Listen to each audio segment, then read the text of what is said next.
ದೃಶ್ಯಂ. ಈ ಸಿನಿಮಾ ಬಂದಾಗ ಒಂದು ಪ್ರಾಪರ್ ಥ್ರಿಲ್ಲರ್ ಸಿನಿಮಾ ಅಂದರೆ ಹೀಗಿರಬೇಕು ಅನ್ನೋ ಒಂದು ಬೆಂಚ್ ಮಾರ್ಕ್ನ ಸೆಟ್ ಮಾಡಿತ್ತು. ಈವನ್ ಇದರ ಪಾರ್ಟ್ 2 ಸಿನಿಮಾ ಬಂದಾಗಲೂ ಸಹ ಅದೇ ಫೀಲ್ನ ಕ್ರಿಯೇಟ್ ಮಾಡಿತ್ತು.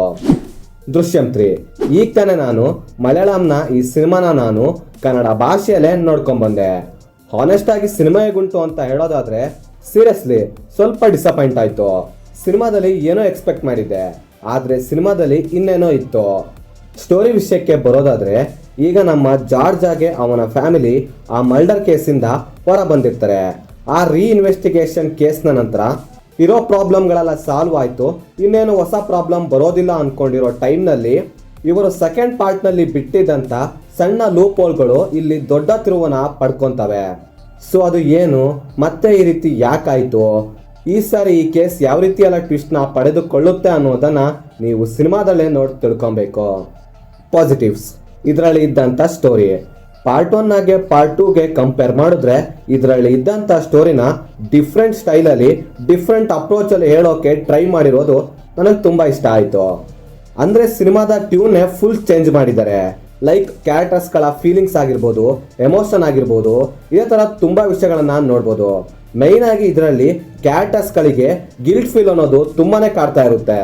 ಸೊ ಇವಾಗ ಸಿನಿಮಾದ ಸ್ಟೋರಿ ಥ್ರಿಲ್ಲರ್ ಜೋನರ್ನ ಬಿಟ್ಟು ಒಂದು ಕಂಪ್ಲೀಟ್ ಆದಂಥ ಒಂದು ಔಟ್ ಆ್ಯಂಡ್ ಔಟ್ ರಿವೆಂಜ್ ಡ್ರಾಮಾವಾಗಿ ಕನ್ವರ್ಟ್ ಆಗಿರುತ್ತೆ.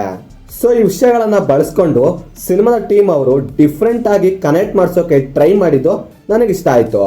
ಹಾಗೆ ಸಿನಿಮಾದಲ್ಲಿ ಜಾರ್ಜ್ ಕ್ಯಾರೆಕ್ಟರ್ನ ಪ್ರೀವಿಯಸ್ ಸಿನಿಮಾಗಳಿಗೆ ಕಂಪೇರ್ ಮಾಡಿದ್ರೆ ಈ ಸಾರಿ ಡಿಫ್ರೆಂಟ್ ಆಗಿ ತುಂಬ ಯೂನಿಕ್ ಆಗಿ ಪ್ರೆಸೆಂಟ್ ಮಾಡಿದ್ದಾರೆ. ಅಂದರೆ ನಾರ್ಮಲ್ ಆಗಿರಲಿಲ್ಲ ಕ್ಯಾರೆಕ್ಟರ್ನ ಫೀಲಿಂಗ್ಸ್. ಅಂದರೆ ಆ ಕ್ಯಾರೆಕ್ಟರ್ನ ಥಿಂಕಿಂಗ್ ಥಾಟ್ ಆಗಿರ್ಬೋದು, ಆ ಕ್ರಿಮಿನಲ್ ಮೈಂಡ್ ಆಗಿರ್ಬೋದು, ಎಲ್ಲೋ ಒಂದು ಕಡೆ ಮಿಸ್ ಆಯಿತು ಅಂತ ಅನಿಸ್ತು.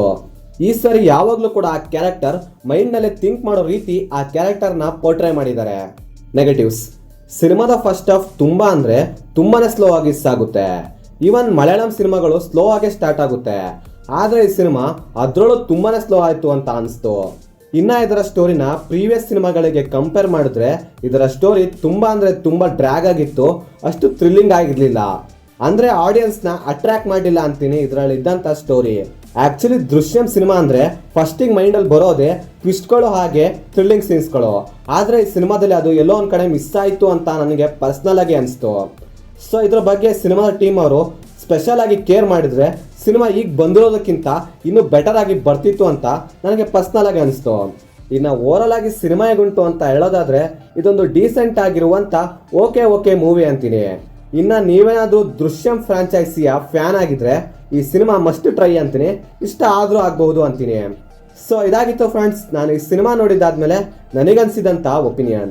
ನೀವೇನಾದರೂ ಆಲ್ರೆಡಿ ಸಿನಿಮಾ ನೋಡಿದರೆ ನಿಮಗೇನು ಅನಿಸ್ತು ಅಂತ ಕೆಳಗಡೆ ಕಮೆಂಟ್ ಮಾಡಿ ತಿಳಿಸ್ಬಿಡ್ರಪ್ಪ.